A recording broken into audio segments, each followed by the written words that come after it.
Generally speaking, your biceps peak is directly correlated to the length of your biceps tendon and subsequently the length of your muscle belly. The longer the tendon, the shorter the muscle belly, and vice versa.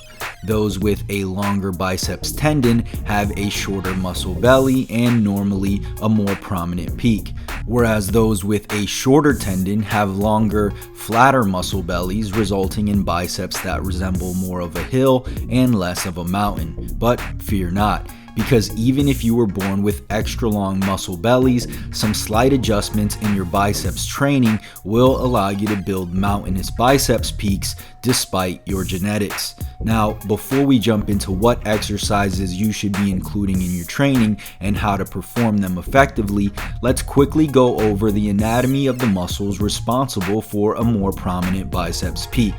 The biceps are divided into two heads, a short head located on the inside of the arm closer to the body, and a long head which sits on the outside of the arm further away from the body. Both heads originate on the scapula and both heads converge to insert into the forearm.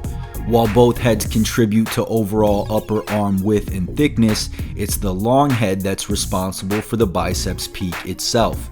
Because both biceps heads are responsible for the same function, elbow flexion, there's really no way to isolate one biceps head over the other. That said, because the long head crosses over the shoulder joint, there are some simple adjustments we can make to our training that help emphasize this head of the biceps.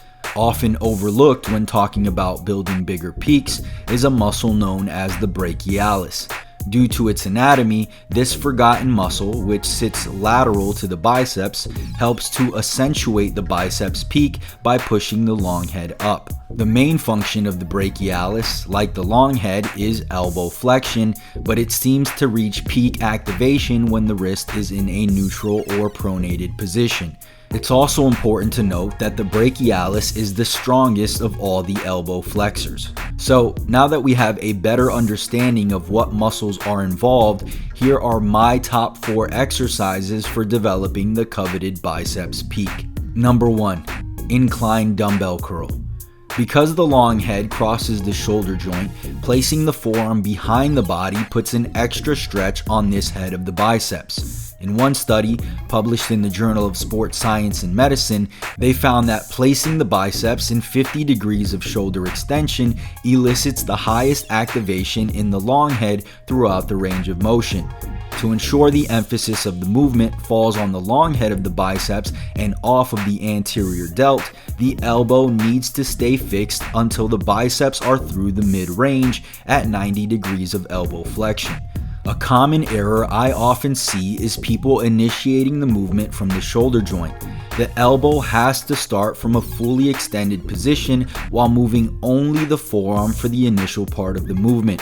It is only after this that the elbows can come forward slightly to fully contract the biceps. Keep in mind, both heads of the biceps will be active here due to the exercise focusing on elbow flexion, but the element of shoulder extension places the emphasis on the long head. Number 2, behind the body cable curl. From the previous study, it's quite clear that the long head of the biceps are more active when the shoulder is extended. The behind the body cable curl is essentially a unilateral cable curl where the shoulder is extended. The best part about using a cable instead of a dumbbell is that the cable provides a more complete resistance curve and places the biceps under constant tension. And although we're not sure how much, if any, hypertrophy that'll translate into, it's certainly something to keep in mind. Like the incline dumbbell curl, it's important to start from a fully extended elbow position and to allow your elbows to drift behind your body. Remember, the greater degree of shoulder extension you're in, the more emphasis you place on the long head. Number 3, hypersupination curl. Next up, we have what I call the hypersupination curl. It's essentially a dumbbell curl with an extra emphasis on supination, which is the secondary function of the biceps. Although both biceps heads are responsible for supination, the short head seems to be the more efficient supinator when the forearm is in a neutral or pronated position. The long head, on the other hand, is more efficient when the forearm is already supinated.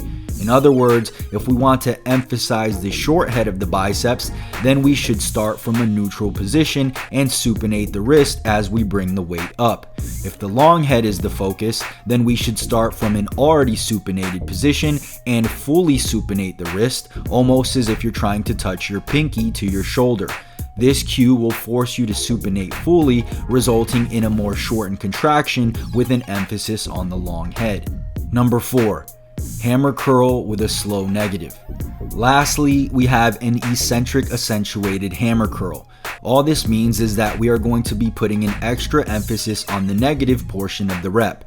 The eccentric portion of the lift accounts for 50% of the rep and is where most of the muscular damage happens. For this exercise, aim to lower the weight under control for 3 to 4 seconds. Lift as fast and explosive as possible while maintaining control, and repeat. The hammer curl is perfect for targeting the brachialis, which, as we mentioned before, is more active when the forearm is in a degree of pronation or in a neutral position. There's also some evidence to suggest that using slow eccentrics helps to activate the brachialis to a greater degree, making this the perfect exercise to target this overlooked muscle. Pro tip: when performing this exercise, avoid shrugging your shoulders to get the weight up.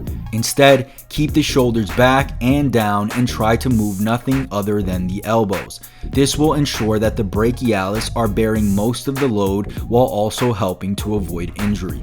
To summarize, if you want to build bigger peaks, you'll have to focus your efforts on bringing up the long head of the biceps. And although there's no way to isolate this head, we can emphasize it by performing biceps exercises where the arms are behind the body, or by applying hypersupination to your dumbbell curls. Finish off your workout with some type of pronated or neutral grip curl with slow eccentrics to further emphasize the brachialis, and you'll be sporting bigger peaks in no time. Did you find this video helpful? If so, click the like button below, as it'll truly help out the channel.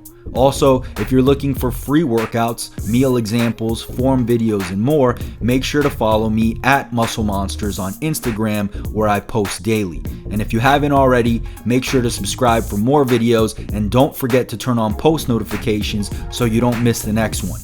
Peace.